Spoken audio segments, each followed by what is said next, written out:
नमस्कार, मैं हूं नेहा शर्मा। आप देख रहे हैं कार्यक्रम आध्यात्मिक ज्ञान चर्चा। तो आइए शुरुआत करते हैं कार्यक्रम की और जानते हैं विचार जगत गुरु तत्वदर्शी संत रामपाल जी महाराज बनाम आदरणीय आचार्य श्री विजय धर्म धुरंधर सुरीश्वर जी महाराज के विचार। परमात्मा कैसा है, साकार या निराकार? परमात्मा की दो अवस्थाएं हैं। परमात्मा तो आत्मा की एक अवस्था है। यदि उस अवस्था को हम सशरीरी शरीर के साथ में मानते हैं, शरीर के रूप में मानते हैं, तो वह साकार है। जबकि हम उसको अशरीरी मानते हैं तो फिर वह निराकार है। सशरीरी परमात्मा को हम लोग अरिहंत कहते हैं, क्योंकि अरिहंत जिस समय धर्म तीर्थ की स्थापना करता है और धर्म तीर्थ की स्थापना के बाद में जब तक कि वह निर्वाण को प्राप्त नहीं होता तब तक वह साकार ही माना जाता है। और उस समय या उस समय की स्थितियों को याद करते हुए जो उपासना की जाती है वह साकार उपासना है। और हमारी जैन पूजा पद्धति में निराकार उपासना, जबकि हम पिंडस्थ और पदस्थ प्रकार से साकार उपासना है। और जबकि हम रूपातीत अवस्था का चिंतन करते हैं और रूपातीत अवस्था में मालिक परमात्मा की स्थिति की आत्मा के स्वरूप का चिंतन करते हैं तो वह निराकार उपासना है। तो जैन परंपरा में साकार उपासना और निराकार उपासना दोनों प्रकार की उपासनाएं पाई जाती हैं। और परमात्मा की उपासना इसलिए कि हमारी आत्मा भी उनके जैसी है, उनकी जैसी स्थिति को पाने के लिए उपासना अत्यंत अनिवार्य है। इसीलिए जैन दर्शन में, जैन धर्म में साकार और निराकार दोनों प्रकार की उपासना का महत्व है। क्या आप वेद व गीता को सत्य मानते हैं? मैं सत्य मानता हूं। क्या नमोकार मंत्र वेदों वाला ओंकार अर्थात ओम मंत्र है? एक बात कहना चाहता हूं, ओम एक प्रकार का मंत्र है। मंत्र के ऊपर कभी भी किसी एक परंपरा का अधिकार नहीं रहा। और ओम तो वैसे भी एक इस तरीके का मंत्र है जो कि वर्तमान काल में लगभग सभी की सभी परंपराओं में, धर्म परंपराओं में किसी न किसी रीति से घुला मिला ही है। हाँ, मैं यह कह सकता हूं कि वेदों वाला है या नहीं है, परंतु हमारे जैनागमों में, हमारे जैन साहित्य में एक श्लोक है ओम की उत्पत्ति के संदर्भ में। अरिहंता अशरीरा आयर्या उवज्जाय मुनिनो पंचक्षर निपन्नो ओंकारो पंच परमिट्ठे। हम जो ओम, चाहे वो वेदों का हो चाहे किसी का भी क्यों ना हो, ओम के विषय में जैन परंपरा मानते हैं कि वह स्वयं नमस्कार महामंत्र का एक पर्यायवाची और एक लघु मंत्र है, एकाक्षरी मंत्र है और नमस्कार महामंत्र का स्वरूप है। जैन परंपरा इस रीति से मानते हैं। क्या तीर्थंकर का पुनर्जन्म होता है? बिल्कुल नहीं, तीर्थंकर का पुनर्जन्म नहीं होता है। ये थे आदरणीय आचार्य श्री विजय धर्म धुरंधर सुरीश्वर जी महाराज के विचार। और आइए अब जानते हैं जगत गुरु तत्वदर्शी संत रामपाल जी महाराज के विचार। बोलो सतगुरुदेव की जय। बंदी छोड़ कबीर परमेश्वर जी की जय। बंदी छोड़ गरीबदास जी महाराज जी की जय। स्वामी राम देवानंद जी गुरु महाराज जी की जय।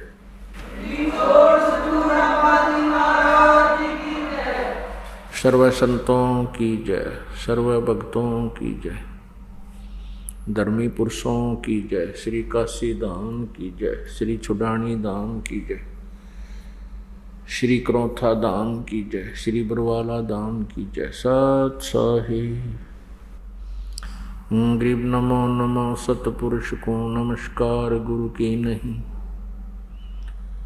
सुर नर मुनि जन साधुआं संतों सर्वस्ती नहीं। सतगुरु साहेब संत सब डंडो तुम प्रणाम। आगे पीछे मध हुए तिनको जहाँ कुर्बान। मूर्ख बनाने के लिए अनजान लोग कहते हैं कि जो तीरंथ कर बन जाता है उसका पुनर्जन्म नहीं होता। ये भी इनकी भूल है। ऋषभ देव जी का जन्म हुआ, वो बाबा आदम हुआ। देखिएगा पुस्तक आओ जैन धर्म को जाने। ये पुस्तक आओ जैन धर्म को जाने, ये आपको भी दिखाई थी। लेखक हैं प्रवीण चंद्र जैन, M.A. शास्त्री, जम्बूद्वीप हस्तिनापुर। प्रकाशक हैं श्रीमती सुनीता जैन, जम्बूद्वीप हस्तिनापुर मेरठ से। मुद्रक है Dhirendra Jain, new Rishabh offset printer Meerut. Phone number इतना। अब इसमें दिखाते हैं ऋषभ देव जी का अगला जन्म क्या हुआ। 154 पृष्ठ पे आओ जैन धर्म को जाने। 154 पृष्ठ पे प्रश्न है, कौन से तीर्थंकर को सभी धर्मों में पूजा जाता है? भगवान श्री आदिनाथ को यानी ऋषभ देव जी को। इस्लाम धर्म में भगवान आदिनाथ को क्या माना गया है? उत्तर आदम बाबा। अब ये हमने ये याद रखना है कि इस्लाम धर्म में भगवान आदिनाथ यानी ऋषभ देव जी को बाबा आदम रूप में जन्म हुआ उनका। पुण्यात्माओं, अब आपको दिखाते हैं बाबा आदम अर्थात ऋषभ देव जी कहाँ गए। वे पितरलोक में गए। एक कॉमन स्थान है जहाँ पर एक साइड में स्वर्ग है, एक साइड में बहुत लंबा चौड़ा पितरलोक है। जो पितर योनि को प्राप्त कर जाते हैं वो प्राणी उस पितरलोक में चले जाते हैं। आपको दिखाते हैं जीवनी हजरत मोहम्मद। ये देखिए, पहले आपको मौखिक बताते हैं थोड़ा। हजरत मोहम्मद जी को एक खच्चर जैसा जानवर आया ऊपर तक, वो उनको साथ लेकर के एक जबरील नाम का देवता उनको उस खच्चर जैसे पशु पर बैठा करके ऊपर ले गया। वहाँ स्वर्ग बताते हैं कि स्वर्ग में देखा एक व्यक्ति दाईं ओर मुख करके तो हंस रहा था और बाईं ओर मुख करके रो रहा था बुरी तरह। हजरत मोहम्मद जी ने पूछा उस जबराइल नामक देवता से, फरिश्ते से, कि ये व्यक्ति कौन है, ये क्यों हंस रहा है और क्यों रो रहा है। उस जबराइल ने बताया कि ये बाबा आदम है, दाईं ओर स्वर्ग में इसकी नेक संतान है, अच्छी संतान सुखी है, और बाईं ओर नरक है, उस नरक में इसकी निकम्मी संतान वहाँ महाकष्ट उठा रही है। दाईं ओर जब देखता है अपनी संतान को सुखी देखकर ये खुश होता है, और इधर बाईं तरफ नरक में अपनी निकम्मी संतान को कष्ट उठाते हुए उसको उनके ऊपर यातनाएं दी जा रही हैं, उनको देखकर ये रो रहा है। बता, या ये फायदा मिला ऋषभ देव को। अब ये लाभ हुआ ऋषभ देव की साधना से, ये पितरलोक में गया, बाबा आदम का जन्म हुआ, स्वर्गलोक इसको कहते हैं। अब वहाँ स्वर्ग में भी चैन को ना ऋषभ देव को, बाबा आदम को, वहाँ भी कभी हंस रहा कभी रो रहा। तो यहाँ में और वहाँ में क्या अंतर हो गया? इन साधनाओं का ये बेनिफिट है, और जो ये दास बताएगा, परमात्मा ने आकर बताई है, उससे क्या लाभ होगा वो भी बताएंगे। अब देखिएगा जीवन चरित्र हजरत मोहम्मद मुसलमान धर्म के प्रवर्तक का। जीवनी हजरत मोहम्मद सल्लल्लाहु अलैहि वसल्लम, मोहम्मद इनायतुल्लाह सुभानी इसके राइटर हैं। हजरत मोहम्मद की जीवनी है सल्लल्लाहु अलैहि वसल्लम, इन्हीं की उपमा ही है। मोहम्मद इनायतुल्लाह सुभानी अनुवादक हैं नसीम गाजी फलाही। इन्होंने तो ये अरबी भाषा में लिखा था, अनुवादक ये है हिंदी में। मरकजी मकतबा इस्लामी पब्लिशर्स नई दिल्ली, इस्लामी साहित्य ट्रस्ट, प्रकाशन 81, सर्वाधिकार सुरक्षित है। ये है नाम मूल किताब मोहम्मद अरबी उर्दू से इसका अनुवाद है। प्रकाशक मरकजी मकतबा इस्लामी पब्लिशर्स D 307 दावत नगर अबुल फजल इनकलेव, जामिया नगर नई दिल्ली से। ये इनके दूरभाष और फैक्स नंबर है। मुद्रक है HS ऑफसेट प्रिंटर्स नई दिल्ली। अब इसके 161 से प्रारंभ करते हैं। पहले प्यारे नबी सल्लल्लाहु यानी हजरत मोहम्मद बता रहे हैं कि आज रात बुराक नामक एक जानवर आया, उस पर बैठकर मैंने बैतुल मरकादस की सैर की। वहाँ पहुँचा तो नबियों की जमात आई, उनमें अब्राहिम, यानी ये सारे वही हैं जो हजरत ये मुसलमान धर्म के जितने भी हैं और ईसाई धर्म के उस पितरलोक में हैं। उनमें इब्राहिम अलैहिस्सलाम भी थे, मूसा और ईसा अलैहि भी थे। मैंने उन सबको नमाज भी पढ़ाई।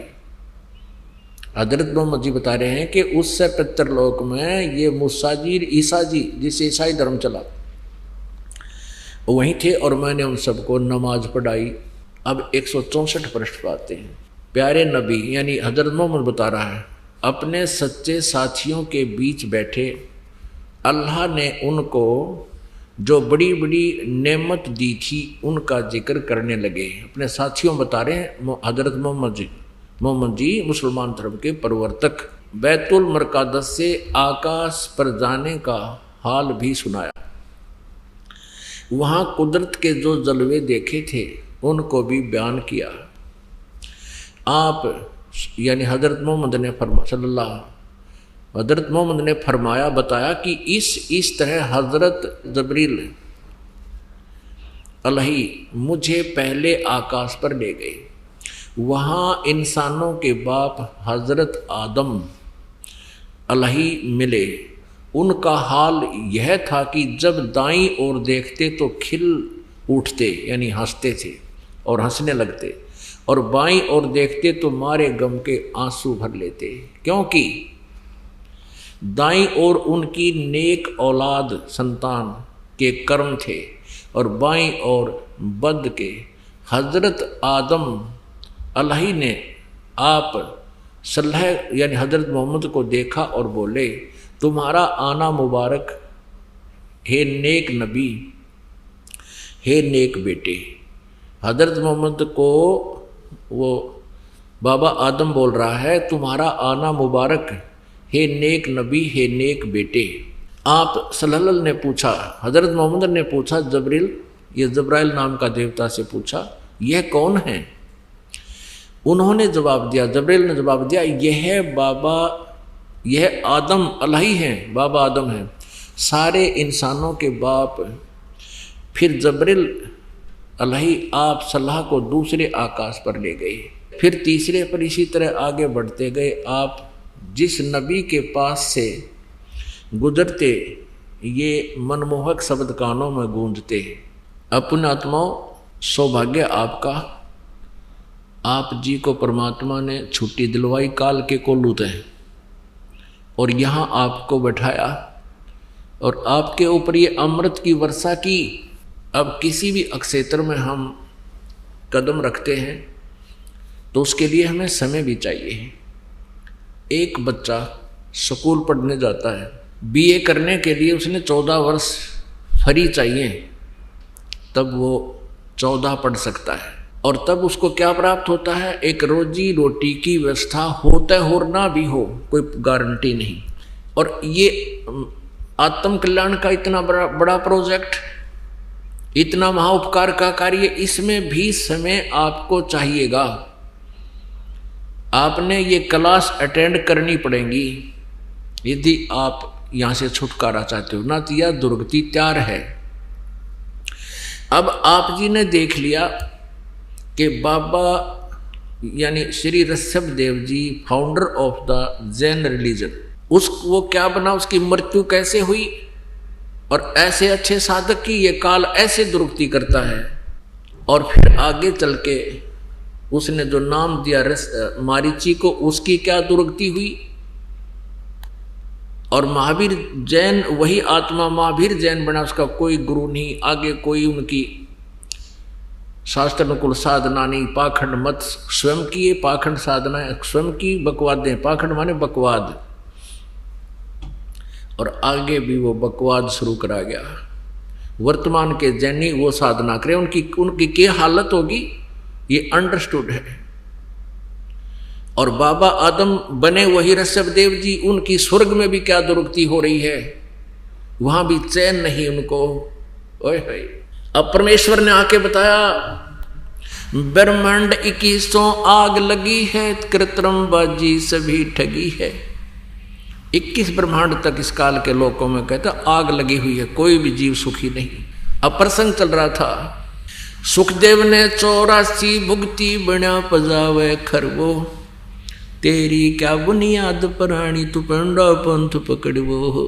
अब तेरी क्या बुनियाद प्राणी, तू वो रास्ता ग्रहण कर, वो मार्ग ग्रहण कर जिससे तुझे फिर से ये दुर्गति ना हो, तेरी फिर जन्म मृत्यु कभी ना हो।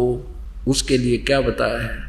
श्रीमद् भगवत गीता जी अध्याय नंबर 4 के श्लोक नंबर 5 और 9 में अध्याय 2 के श्लोक नंबर 12 में, अध्याय 10 के श्लोक नंबर 2 में ये स्पष्ट किया है गीता ज्ञान दाता ने कि मेरे और तेरे अर्जुन बहुत जन्म हो चुके, तू नहीं जानता, मैं जानता हूं।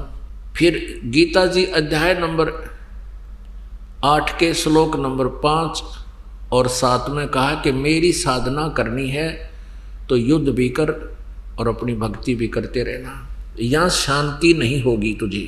और 8वें अध्याय के गीता जी के श्लोक नंबर 13 में कहा कि मेरा तो एक ओम अक्षर है मुझ ब्रह्म का, ओम इति एकाक्षरम ब्रह्म विवहारण माम अनुसमरण ये प्रयाति तजम देहम स याति परमाम गतिम। मुझ ब्रह्म का एक ओम मंत्र है, ओनली वन मंत्र, ओम एक अक्षर, और उच्चारण करके सिमन करता हुआ ये प्रयाति तजम देहम, जो शरीर छोड़कर जाता स याति परमाम गति, वो ओम से मिलने वाली गति को प्राप्त होगा। वो कहाँ जाएगा? ब्रह्मलोक में जाएगा, ब्रह्म स्वर्ग में जाएगा। और गीता जी अध्याय नंबर 8 के श्लोक नंबर 16 में यह प्रमाण दिया है कि ब्रह्मलोक पर्यंत भी ये सभी वहां गए हुए व्यक्ति भी वापस जन्म मृत्यु में आते हैं। आप जी ने प्रमाण भी देख लिया, ऋषभ देव जी से दीक्षा प्राप्त मारीची वाला जीव ओम नाम का जाप करके ब्रह्मलोक में गया, ब्रह्म स्वर्ग में गया, ब्रह्म स्वर्ग कहो ब्रह्मलोक कहो, और फिर आया। और फिर कितने दुख हुए उसके जीवन में। इसलिए गीता जी अध्याय नंबर 7 के श्लोक नंबर 18 में कहा है कि मेरी साधना भी अनुत्तम है। ये ज्ञानी आत्मा है तो अच्छी उद्धार आत्मा है, लेकिन ये मेरे वाली अनुत्तम साधना में ही लीन है। अनुत्तमाम अति घटिया साधना में ही लीन है। इसलिए गीता जी अध्याय नंबर 18 के श्लोक नंबर 62 में कहा है कि अर्जुन तू सर्वभाव से उस परमेश्वर की शरण में जा जिसकी कृपा से तू परम शांति और सनातन परम धाम को यानी शाश्वतम स्थानम सदा रहने वाले स्थान को यानी सतलोक को प्राप्त होगा। गीता जी अध्याय नंबर 4 के श्लोक नंबर 25 से लेकर 31 तक कहा है कि अर्जुन कोई तो देवताओं की पूजा करता है, कोई श्वास उश्वास की क्रियाएं करता है, प्राणापान की क्रियाएं करता रहता है, और कोई स्वाध्याय करता है, कोई तीक्ष्ण अहिंसावादी व्रत ही रखता है, जैसे मुंह पर पट्टी बांध के और नंगे पैरें घूमना, कोई नित्य पाठ करता है, कोई किसी मंत्र का जाप करता है। और प्रत्येक साधक अपनी साधना को पापनाशक जानता है, इसलिए तो कर रहा, नहीं तो त्याग दे। उनको पता लग जाए कि ये ठीक नहीं है, शास्त्र विरुद्ध है। तो कहा है कि चौथे अध्याय के 32वें श्लोक में कि ये इस प्रकार की यानी विस्तार के साथ धार्मिक अनुष्ठानों की जानकारी, भक्ति कर्मों की जानकारी, सच्चिदानंद घन ब्रह्म की वाणी में ब्रह्मणे मुखे, यहाँ इन्होंने अनुवाद गलत कर दिया, अनुवादकर्ताओं ने ब्रह्मणे मुखे का अर्थ कर दिया वेद की वाणी, ये गलत कर दिया। और ब्रह्मणे का अर्थ होता है सच्चिदानंद घन ब्रह्म। इन्होंने 17वें अध्याय के 23वें श्लोक में गीता जी में सही किया है, ब्रह्मणे का अर्थ किया है सच्चिदानंद घन ब्रह्म। तो यहाँ ब्रह्मणे मुखे का अर्थ चाहिए था सच्चिदानंद घन ब्रह्म ने जो अपने मुखारविंद से, अपने मुख कमल से बोली है वो वाणी, उसको तत्व ज्ञान कहते हैं। उस तत्व ज्ञान में सच्चिदानंद घन ब्रह्म की वाणी में ये यथार्थ ज्ञान, तत्व ज्ञान, सत्य भक्ति विस्तार से कही गई है। उसको जानकर फिर किसी भी आप पाप को प्राप्त नहीं होगे, आप सब कर्मों से मुक्त हो जाओगे। चौथे अध्याय के 34वें श्लोक में कहा कि उस तत्व ज्ञान को जो सच्चिदानंद घन ब्रह्म ने आके स्वयं बताया है अपने मुख कमल से, उसको तत्वदर्शी संतों से जानो, समझो, उनसे पूछो। यानी गीता ज्ञानदाता अनभिज्ञ है उस तत्व ज्ञान से, और उनको दंडोत प्रणाम करने से, कपट छोड़कर उनसे प्रसन्न करने से वो तत्वदर्शी संत तुझे उस परमेश्वर का ज्ञान बताएंगे।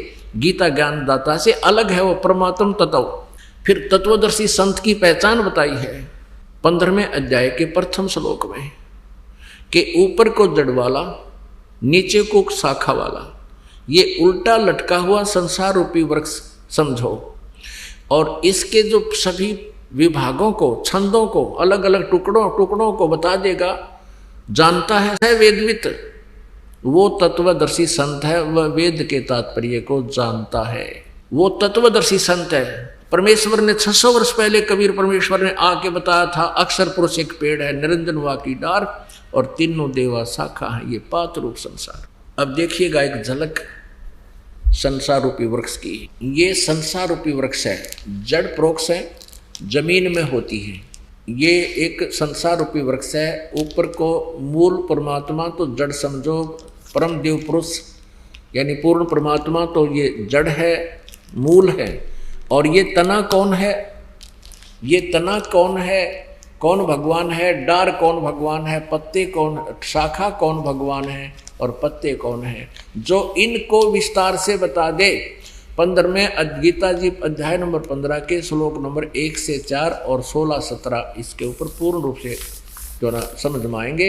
ये ऊपर को तो जड़ है पूर्ण परमात्मा, पूर्ण ब्रह्म परमेश्वर, परम अक्षर ब्रह्म, ये इतना हिस्सा तो। और इससे बाहर जो दिखाई देता है ये तना तुरंत जमीन से बाहर, ये अक्षर पुरुष है, इसको परब्रह्म भी कहते हैं। इससे एक डार निकली, इसको ब्रह्म समझो, ये ज्योति निरंजन समझो, 21 ब्रह्मांड में जहां हम रह रहे हैं। और इसके आगे 3 शाखाएं हैं, ब्रह्म के पुत्र हैं, रजगुण ब्रह्मा जी, सतगुण विष्णु जी, तमगुण शिव जी, ये शाखा हैं।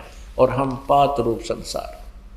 परमेश्वर ने आके बताया कबीर जी ने, अक्षर पुरुष एक पेड़ है, निरंजन वा की डार और तीनों देवा शाखा है, ये पात रूप संसार।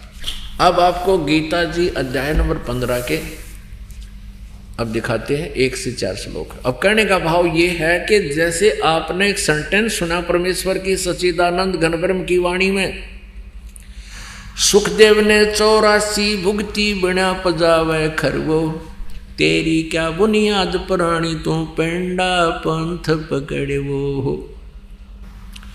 सुखदेव जैसे महापुरुषों ने भी 84 लाख योनियों में गधे की योनियां भी भोगनी पड़ी, तो तेरी क्या बुनियाद है? जब सच साधना नहीं करेगा तो तू कैसे बचेगा? वो साधना तुम्हें प्राप्त भी नहीं है तो वो ऋषि लोग करते थे और फिर भी उनकी ये दुर्गति हुई। अब वो मार्ग पकड़, वो रास्ता ग्रहण कर जिससे ये छुटकारा हो, वह जानकारी अब दी जा रही है आप जी को, ध्यान से सुनना इसको। अब देखिए श्रीमद् भगवद गीता, जयदयाल गोविंद का इसके अनुवादक हैं, गीता प्रेस गोरखपुर से प्रकाशित है। अब देखिएगा 15वें अध्याय का प्रथम श्लोक दिखाते हैं आपको। ये है अथ पंचदशो अध्याय, 15वां अध्याय, ये प्रथम मंत्र। ऊर्ध्व मूलम अधः शाखम, ऊर्ध्व माने ऊपर को जड़, मूल और नीचे को शाखा, अधः शाखम, अश्वत्थम प्राहु अव्यम, छंदासी यस्य प्रणानी ये तम वेद स वेदवित।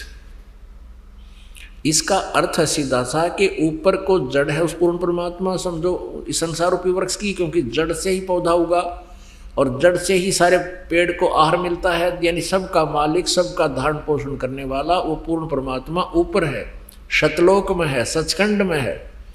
और अधः शाखम, अब गीता ज्ञानदाता ने सिर्फ 2 पॉइंट बताए हैं, ऊपर न जड़ वाला और नीचे न शाखा वाला, उल्टा लटका हुआ संसार रूपी वृक्ष है। और छंदासी यानी इसके विभाग, पत्ते आदि इसके विभाग कहे गए हैं।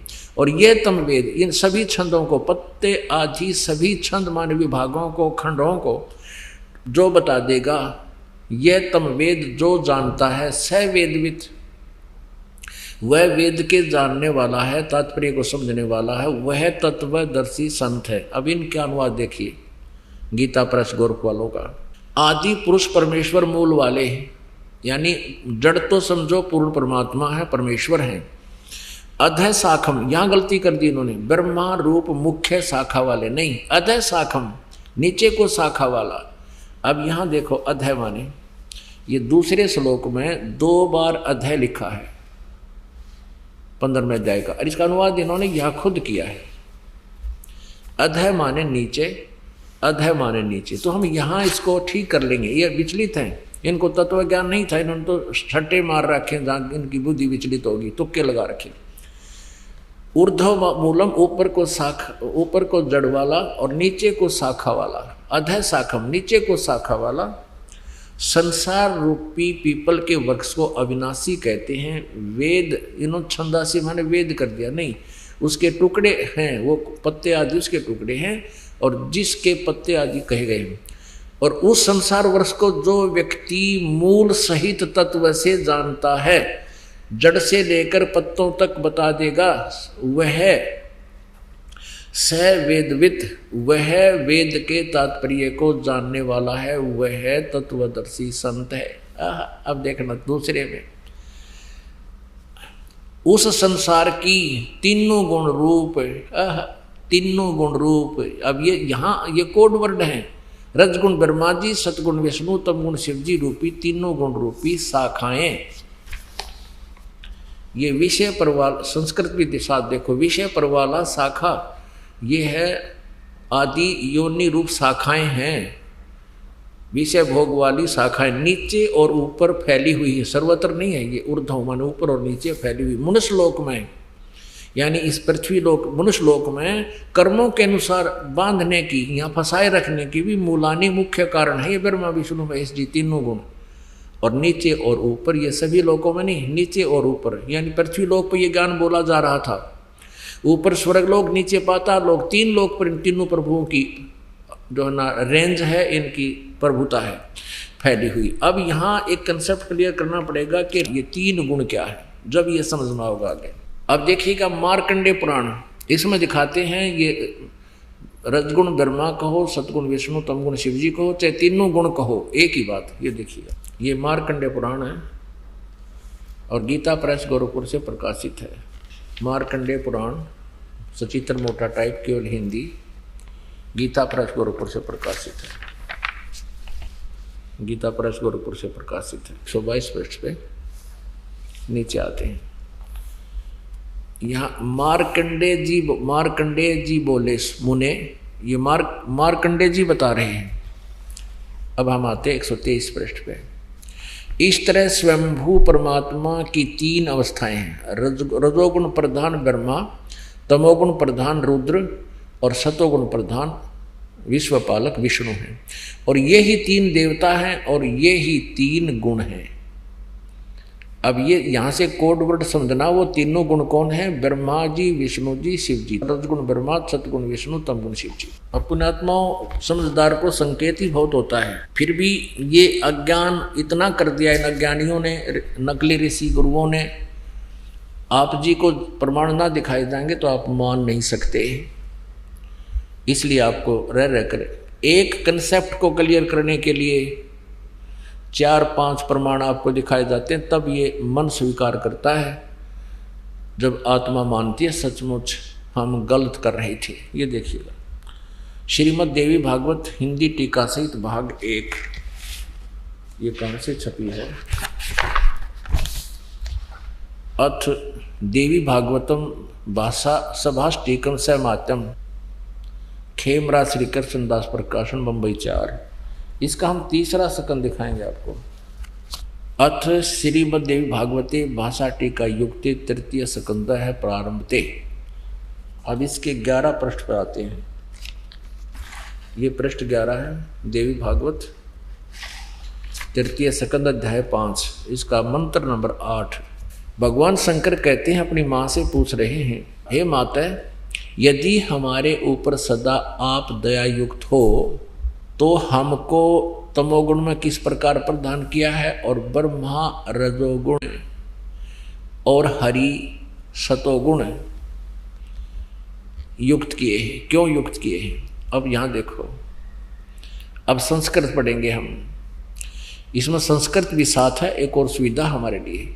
8वां श्लोक है, यदि दया धर्मना न सदाम्बिके कथम अहम विहित च, मैं क्यों बना दिया तमोगुण है, मुझे तमोगुण क्यों बना दिया? और कमल जय, कमल से उत्पन्न होने वाले ब्रह्मा को, कमल जय मान ब्रह्मा को रजोगुण संभव, सुविहित क्यों सतोगुण हरि, और विष्णु जी को सतोगुण क्यों बना दिया? इति सिद्धम रजगुण ब्रह्मा जी, सतगुण विष्णु जी, तमगुण शिव जी। अब तीनों गुण रूपी शाखा परमात्मा ने कहा था, कबीर परमेश्वर ने, कबीर अक्षर पुरुष एक पेड़ है, निरंजन वाकी डारे। निरंजन कहते हैं इस ब्रह्म को, सर पुरुष को, ज्योति निरंजन काल को। और तीनों देवा शाखा हैं, भाई पाते रूप संसार। अब गीता जी बता रही है कि 15वें अध्याय का प्रथम मंत्र कि इस उल्टे लटके हुए संसार रूपी वृक्ष को जो पत्तों सहित बता देगा, मूल से लेकर पत्तों तक न्यारे न्यारे विभाग बताएगा, स वेदवित, वह वेद के तात्पर्य को जानने वाला है, अर्थात वो तत्वदर्शी संत है। अब इसमें स्पष्ट कर दिया परमेश्वर ने कि अक्षर पुरुष एक पेड़ है, यानी जमीन से बाहर, पृथ्वी से बाहर जो दिखाई देता है पेड़, वो पेड़ कहलाता है। उसके क्या पार्ट हैं? ये तना होता है पेड़, तो तने से, तना तो अक्षर पुरुष है, और उससे एक मोटी डार निकली वो सरपुरुष है, यानी ज्योति निरंजन काल है, ब्रह्म है। और उस डार के 3 शाखा हैं, रजगुण ब्रह्मा, सदगुण विष्णु, तम गुण शिव जी। ये इस ब्रह्म के पुत्र हैं, काल के पुत्र हैं, दुर्गा के इनकी माता है। और उससे आगे हम हैं पात रूप संसार। अपनात्मा। अब गीता जी अध्याय नंबर 15 के श्लोक 1, 2, 3, 4 को ये दास इसलिए आपके समक्ष रूबरू कर रहा है कि इसमें ये लिखा है कि उस तत्वदर्शी संत की प्राप्ति के उपरांत इस तत्व ज्ञान रूपी शस्त्र से अज्ञान रूपी इस गुत्थी को काट कर, सुलझा कर, समझ कर, उसके पश्चात उस परमेश्वर के उस परम पद की खोज करनी चाहिए, जहां जाने के बाद फिर लौट कर साधक फिर पुनः संसार में कभी नहीं आते। उनका पूर्ण मोक्ष हो जाता है, उनको शाश्वत स्थान प्राप्त होता है। और जिस परमेश्वर ने सारे ब्रह्मांडों को रचा है और उसी की साधना करनी चाहिए, अन्य की नहीं। ये गीता ज्ञानदाता फाइनल कर रहा है। अब आप श्रीमद् भगवत गीता जी को पढ़िए। पुण्यात्माओं, परमेश्वर ने अपनी वाणी में, सच्चिदानंद घन ब्रह्म की वाणी में कहा है, सतगुरु बिन काहु न पाया ज्ञान, जो थोथा बुछड़े मूड किसान। गुरु बिन वेद पढ़े जो प्राणी, समझे न सार रहे अज्ञानी। गुरु बिन वेद पढ़े जो प्राणी। गुरु तो ये नकली भी थे जी, आज तक वेद समझे ना गीता समझी, ये गुरु नहीं थे, ये नकली थे सभी, जिन्होंने पूरे विश्व को बर्बाद कर दिया, काल के जाल में फंसा रखा है। अब देखिएगा श्रीमद् भगवत गीता अध्याय नंबर 15, 15वां अध्याय, और ये प्रथम मंत्र है। अब बहुत आसानी से समझ में आएगा। ऊर्ध्व मूलम अधः शाखम, ऊर्ध्व मूलम अधः शाखम अश्वत्थ प्राहु अव्यम। ऊपर को जड़ और नीचे को शाखा वाला ये संसार रूपी अविनाशी पीपल का वृक्ष कहा गया है। छंदासी यस्य प्रणानी, यह तम वेद, जिसके छंद विभाग पत्ते सहित जो हैं सब पत्तों सहित जानता है। यह तम वेद, जो उसको जानता है, अज्ञान अंधकार में छुपे हुए को जानता है। स वेदवित, वो वेद के तात्पर्य को जानने वाला, अर्थात वो तत्वदर्शी संत है। ये हमने पढ़ लिया, आपने दूसरा भी पढ़ लिया। उस संसार वृक्ष की तीनों गुण, रजगुण ब्रह्मा, सदगुण विष्णु, तम गुण शिव जी रूपी शाखाएं ऊपर नीचे फैली हुई हैं। अब हम तीसरा पढ़ेंगे, इस संसार वृक्ष का स्वरूप। अब गीता ज्ञानदाता कहता है कि जैसा कि मैं आपको ज्ञान दे रहा हूं, इस संसार वृक्ष का जो स्वरूप मैं तुझे बता रहा हूं, इस संसार वृक्ष का स्वरूप जैसा कहा है वैसा यहाँ विचार काल में, यानी मेरे और तेरे गीता जी के विचार काल में, इस डिस्कशन में गीता जी का ज्ञान जो मैं दे रहा हूँ इसमें मैं नहीं बता पाऊंगा, क्योंकि मुझे इसका कोई पूर्ण ज्ञान नहीं है। गीता ज्ञानदाता हाथ खड़े कर रहा है। इस संसार वृक्ष का स्वरूप जैसा कहा है वैसा यहाँ विचार काल में गीता जी के डिस्कशन में नहीं पाया जाता, मैं नहीं बता पाऊंगा, क्योंकि इसका न आदि है और न अंत है, तथा न इसकी अच्छी प्रकार सचिथि, यानी ये खुद परिचित नहीं है, इसलिए कह रहा है। इसलिए इस सुविरुद्ध मूलम, अति दृढ़ मूल वाले, ये नहीं अति दृढ़ मूल वाले, क्योंकि मूल जड़ पूर्ण परमात्मा है, वो स्थान शाश्वत स्थान है, वो कभी नष्ट नहीं होता, वो दृढ़ स्थान है।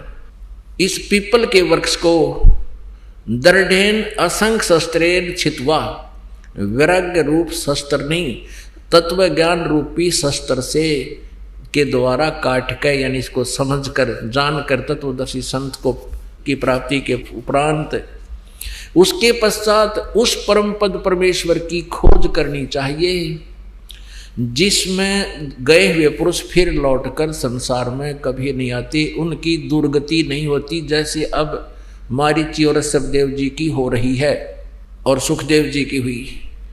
फिर लौटकर संसार में नहीं आते। और जिस परमेश्वर से पुरातन संसार वर्ष की प्रवृत्ति विस्तार को प्राप्त हुई है, जिस परमेश्वर ने सारे ब्रह्मांडों की रचना की है, उसी आदि पुरुष नारायण के मैं शरण हूँ, इस प्रकार निश्चय करके उस परमेश्वर का मनन और निधि ध्यान करना चाहिए। गीता ज्ञानदाता किसी और परमात्मा की भक्ति के लिए दृढ़ता से कह रहा है। अपनात्मा परमात्मा का पाना बहुत आसान है, ये आपके हृदय में निश्चय होना कि जो साधना हम कर रहे हैं ये फाइनल है और यही भगवान है। ये कठिन है। जब तक ये नहीं होगा तो आप भ्रमित रहोगे, काल के दूत आपको भटकाते रहेंगे और फिर आपका पतन शुरू हो जाएगा। गीता जी अध्याय नंबर 2 के श्लोक नंबर 53 में कहा कि अर्जुन, जब भांति भांति के भ्रमित करने वाले वचनों से तेरी बुद्धि हटकर एक परमात्म तत्व ज्ञान पर स्थिर हो जाएगी, तब तो तू योग को प्राप्त होगा, तब तो तेरी भक्ति स्टार्ट होगी। अब प्रसंग चल रहा है कि अक्सर पुरुष एक पेड़ है, निरंजन वा की डार। आप जिन ये चित्र देखा, ये है उल्टा लटका हुआ संसार रूपी वृक्ष। परमेश्वर ने, कबीर जी ने कहा, अक्सर पुरुष एक पेड़ है। ये तो तना तो समझो अक्सर पुरुष है, और सर पुरुष ये ज्योत निरंजन, ये इसकी डार, और तीनों देवारज गुण ब्रह्मा सतगुण विष्णु तम गुण जीव शिव जी रूपी शाखा है, और ये पात रूप संसार। और गीता जी में ये लिखा 15वें अध्याय के प्रथम श्लोक में कि इनके सभी विभागों को, ये जड़ कौन है, ये परम अक्षर पुरुष कहो, परम अक्षर ब्रह्म कहो। तो इसको जो विस्तार से बता देगा, स वेदविद वो तत्वदर्शी संत है, वेद के तात्पर्य को जानने वाला। अब आप जी को दिखा रहे हैं 15वें अध्याय का 16 और 17 श्लोक, जिसमें तीनों भगवान, तीन पुरुष, क्षर पुरुष, अक्षर पुरुष और उत्तम पुरुष है तो अन्य। गीता जी अध्याय नंबर 8 के श्लोक नंबर 1 में अर्जुन ने पूछा कि हे प्रभु, आपने 7वें अध्याय के 29वें श्लोक में जिस तत्ब्रह्म के बारे में जानकारी बताई है कि मेरे इस ज्ञान का आश्रय करके कि तत्वदर्शी संत की खोज करो, उसके बाद वो तत्वदर्शी संत तुझे उस परमात्म तत्व की जानकारी देंगे। तो इस ज्ञान का जो आश्रय कर लेता वो तत्ब्रह्म से परिचित हो जाता है और पूरे आध्यात्मिक मार्ग से, आध्यात्मिक ज्ञान से परिचित हो जाता है और सभी कर्मों से परिचित हो जाता है। उसके पश्चात वो व्यक्ति केवल जरा और मरण से छूटने का ही प्रयत्न करता है और यहाँ इस संसार की किसी वस्तु की डिमांड नहीं करता। अब अर्जुन ने पूछा उस 8वें अध्याय के प्रथम श्लोक में कि किम तत्ब्रह्म, वो तत्ब्रह्म क्या है। 8वें अध्याय के 3रे श्लोक में गीता ज्ञानदाता ने कहा है वो परम अक्षर ब्रह्म है। ओए होए, अपने आत्माओं तीन परमात्मा, जो कबीर परमेश्वर ने 600 वर्ष पहले आकर बताया था। अब इस काल ने गीता का ज्ञान बोला श्री कृष्ण में प्रवेश करके। इसने परमात्मा के भय से सच्चाई तो सारी कर दी, पर कहीं कहीं और कोड वर्डों में दे दी। आज परमात्मा ने इस दास पर कृपा कर दी, ये कोड वर्ड, ये गुड रहस्य आपके समक्ष उजागर हो रहे हैं, आप आसानी से समझ जाओगे। टीचर का काम यही होता है कि सदग्रंथों के गुड़ रहस्यों को समझे, जनता को समझावे। और हम इन नकली ऋषि महर्षि जो संस्कृत भाषा को जानते थे, इनको कह का नहीं पता था वेदों और गीता का, और हम इनको इनके ज्ञाता मानकर इनके द्वारा दंत कथा को सुनते रहे और हमारे सारे पूर्वज जीवन नष्ट करके चले गए। इन्होंने महा अपराध कर रखा हमारे साथ। कोई व्यक्ति आपको 10, 20, 50 हजार का धोखा दे देता है, कोई बात नहीं, वो कोई बड़ी बात नहीं है। आप 2 लाख 10 लाख का भी नुकसान कर देता है धोखा झूठ बोल के, वो घाटा पूरा हो सकता है। मनुष्य जीवन के साथ धोखा कर रही है नकली संत गुरु, और अब भी नहीं मान रहे हैं, अब भी रोड़ा अटका रहे हैं, भक्तों को गुमराह कर रहे हैं। रामपाल आलोचक है, उसकी बातें मत सुनना, उसका ज्ञान ना सुनना, वो तो दुश्मन है समाज के, वो हितैषी नहीं है समाज के। वो नहीं चाहते कि परमात्मा के पास ये आत्माएं पहुंच जाएं, वो काल के पक्के दूत समझना। आज कोई बालक नहीं है, सब शिक्षित है। सदग्रंथ हमारे सामने हैं, हमारे पास है, हम आसानी से समझ सकते हैं। इन नकली गुरुओं से आपने स्वयं बचना होगा, ये नहीं आपको आने देंगे सतमार्ग पर। अब ओम नाम का जाप यानी ब्रह्म साधना की थी ऋषभदेव जी ने, उसके पौत्र मारीची जी ने, उनकी के दुर्गति हुई। अब दिखाते हैं कि महावीर जैन की फिर के दुर्गति हुई। अब ये तो क्लियर हो गया कि मारीची ने उपदेश लिया ऋषभदेव से, जो प्रथम तीर्थंकर था, और वही आत्मा बीच में कितना कष्ट उठाया, आगे वो के बनी महावीर जैन वाला जीव। अब देखिए इन्हीं की पुस्तक में, ये पुस्तक है आओ जैन धर्म को जाने, धर्म मंच प्रश्नोत्तर माला, प्रवीण चंद्र जैन M.A. शास्त्री, ये इसके लेखक हैं। आओ जैन धर्म को जाने, लेखक है प्रवीण चंद्र जैन M.A. शास्त्री, जम्बूद्वीप हस्तिनापुर। प्रकाशक है श्रीमती सुनीता जैन, जम्बूद्वीप हस्तिनापुर, मेरठ उत्तर प्रदेश में। ये कहाँ से छपी है? मुद्रक है Dhirendra Jain, new Rishabh offset printers, ये मेरठ, यहाँ से मिस प्रिंट सा है। अब इसके हम 293 से प्रारंभ करते हैं, 293। आओ जैन धर्म को जाने, विशेष प्रकरण। श्री महावीर भगवान के अन्य कौन कौन से नाम हैं? उत्तर दिया है अन्य 5 नाम है, वीर, अतिवीर, सन्मति, महावीर एवं वर्धमान। अब आगे चले 294 पे और 3351 नंबर ये प्रश्न है। श्री महावीर भगवान के जीवन का कथन कहाँ से प्रारंभ होता है? पुरुरवा नामक भील की पर्याय से। श्री महावीर भगवान का जीव पुरुरवा भील के शरीर से कहाँ गया? पर्याय से। पहले सौधर्म स्वर्ग में 1 सागर की आयु वाला देव हुआ। पहले स्वर्ग के बाद श्री महावीर भगवान का जीव किस पर्याय में गया? उत्तर, भरत चक्रवर्ती की रानी अनंतमती से मारीची नामक ज्येष्ठ पुत्र हुआ। ये मारीची वही है ऋषभदेव का पोता, और यही आगे चल के ये जीव महावीर जैन बना। हम अपने काम की बात पर आते हैं 295 पर। निगोद से निकलकर श्री महावीर भगवान का जीव कहाँ गया? हाय हाय, अनेकों भाव यानी शरीर धारण किए जीव अनेक योनियों को प्राप्त हुआ। कैसे?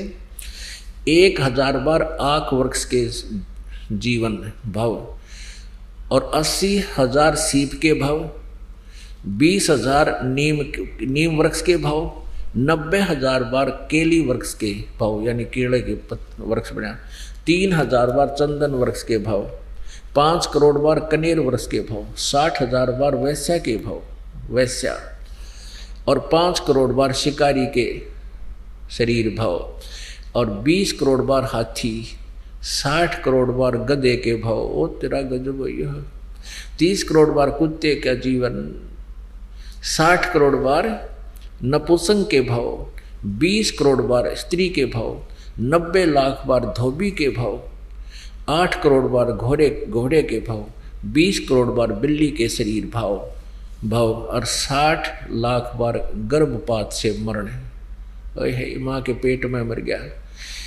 और 80 लाख बार देव पर्याय को प्राप्त हुआ। होय होय, केवल 80 लाख बार तो देवता बना, और गधा बना, कुत्ता बना, 30 करोड़ बार कुत्ता तो एक बार बना हुआ बतेरा। ये सारा पानी फिर जाए देवता ने, एक का जीवन बतेरा कुत्ते का, सिर में कीड़े पड़ जा, खाज लाग जा, टांग टूट जा, सर्दी में पता नहीं कहाँ पड़ा रहे, और 60 करोड़ बार गधे का जीवन। पुण्यात्माओं, ये काम टीचर का होता है, जो सदग्रंथों को स्वयं समझे, अपना अभ्यास करे, अनुभव करे, भक्ति करे, परमात्मा की अंदर से प्रेरणा होती है, फिर तत्व ज्ञान अंदर से परमात्मा देता है। अब इसका निष्कर्ष देखो कि ऋषभदेव जी ने गुरु दीक्षा ली किसी ऋषि से, उसके बाद साधना की, और ऋषभदेव जी से फिर 1000 वर्ष ऋषभदेव जी ने साधना की। उसके बाद जब वो अपनी साधना समाप्त की, तुरंत पहला शिष्य बनाया मारीची, और वही आगे चलकर महावीर जैन हुआ। तो ऐसे ओम नाम यानी वेदों अनुसार साधना करने वाले जीव की क्या दुर्गति हुई। 80 लाख बार तो देवता बना। और यह वाकई हिस्ट्री आपने देखे ली, अनगिन कष्ट सहे। 60 करोड़ बार गधा, 30 करोड़ बार कुत्ता, 20 करोड़ बार बिल्ली, और तेरा गजब हो।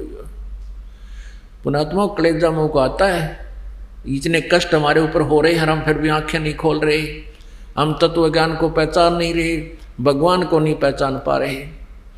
अब क्या होगा, महावीर वहां तक तो उस मारीची वाले जीव की दुर्गति, महावीर वाले जीव की दुर्गति होती रही। आगे चल के यही मारीची वाला जो शरीर जीव था, आगे महावीर जैन हुआ। महावीर जैन जी के इतिहास में लिखा है कि उन्होंने कोई गुरु नहीं बनाया, और ऐसे ही मुनिवर्ती में घर से निकल गया, निवस्त्र रहने लगा, अपने आप साधना करता रहा। कुछ दिन हठी होकर के अपने विचारों को ही व्यक्त करने लग गया जनता में। अब वर्तमान में जो जैन धर्म में साधना है, वो महावीर जैन जी द्वारा चलाए गए 363 पाखंड मत माने बकवाद साधनाएं, उन पर आधारित है पूरा जैन धर्म। अब उस वेदों अनुसार और गुरु परंपरा से, मर्यादा से गुरु बनाकर साधना करने वाले मारीची की कितनी दुर्गति हुई, एक बार पुनर्रिवाइज कर लो, ना याद रही होगी। ये देखो, ये वही पुस्तक है, आओ जैन धर्म को जाने। लेखक हैं प्रवीण चंद्र जैन, M.A. शास्त्री, जम्बूद्वीप, हस्तिनापुर। ये सारा अब फिर थोड़ा सा दिखाते हैं, ये मेरे मालिक। अब ये तो दुर्गति उस प्राणी की है जिसने इस काल के गुरु मर्यादा में रहते हुए साधना की है, मारीची वाले जीव की। ये देखिए, थोड़ा सा दिखा दें। 60,000 बार वैश्या के भाव, 5 करोड़ बार शिकारी बना दिया, नरे पाप इकट्ठे करवा दिए इस काल ने। 20 करोड़ बार हाथी के भाव, 60 करोड़ बार गधे के भाव, 30 करोड़ बार कुत्ते के भाव, 60 करोड़ बार नपुंसक के भाव, 20 करोड़ बार स्त्री के भाव, 90 लाख बार धोबी, 8 करोड़ बार घोड़ा, 20 करोड़ बार बिल्ली, और 60 लाख बार गर्भपात से मरण, 80 लाख बार देवता हुआ। बस 80 लाख बार तो देवता, और बाकी अविरन में टीनरी। ये तो उस प्राणी की है जो विधिवत काल के गुरु परंपरा में रहकर साधना कर रहा था। और अब ये उसके बाद ये नरक में भी गया, मारीची वाला जो फिर प्रथम नरक में गया। और फिर ये महावीर जैन हुआ। 24 में तीर्थंकर श्री महावीर भगवान हुए। महावीर भगवान होया फिर यूँ। श्री महावीर भगवान के जीव ने कितने पाखंड मत चलाए, 363 पाखंड मत चलाए। अपने आत्माओं, ये एक निर्णायक मोड़ पर आ गया है ज्ञान, भगवान का तत्व ज्ञान है ये। अब महावीर जैन की के दुर्गति हुई होगी, उसका तो वर्णन नहीं कर सकते, क्योंकि उसने तो कोई गुरु बनाया ना।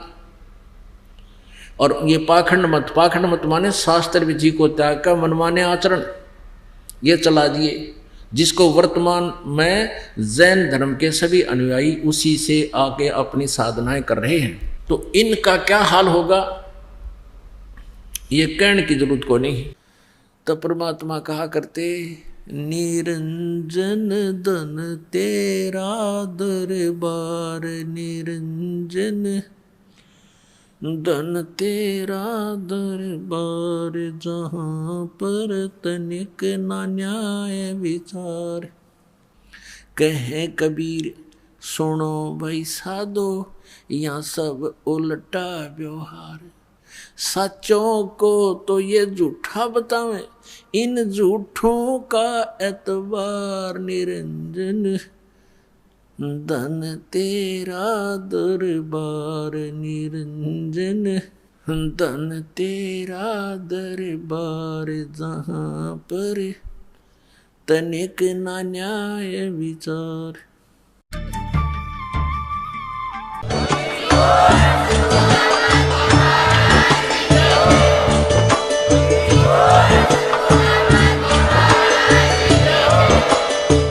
सुन रहे थे जगत गुरु तत्वदर्शी संत रामपाल जी महाराज जी के मंगल प्रवचन। अधिक जानकारी के लिए विजिट कीजिए हमारी वेबसाइट www.jagatgururampalji.org। संत रामपाल जी महाराज जी के शुभ आशीर्वाद से पूरे विश्व भर में 500 से भी ज्यादा नाम दीक्षा केंद्र हैं, जिन पर संत रामपाल जी महाराज जी द्वारा ऑनलाइन निशुल्क नाम दीक्षा दी जा रही है। अपने नजदीकी नाम दीक्षा केंद्र का पता करने के लिए संपर्क करें 8222880541।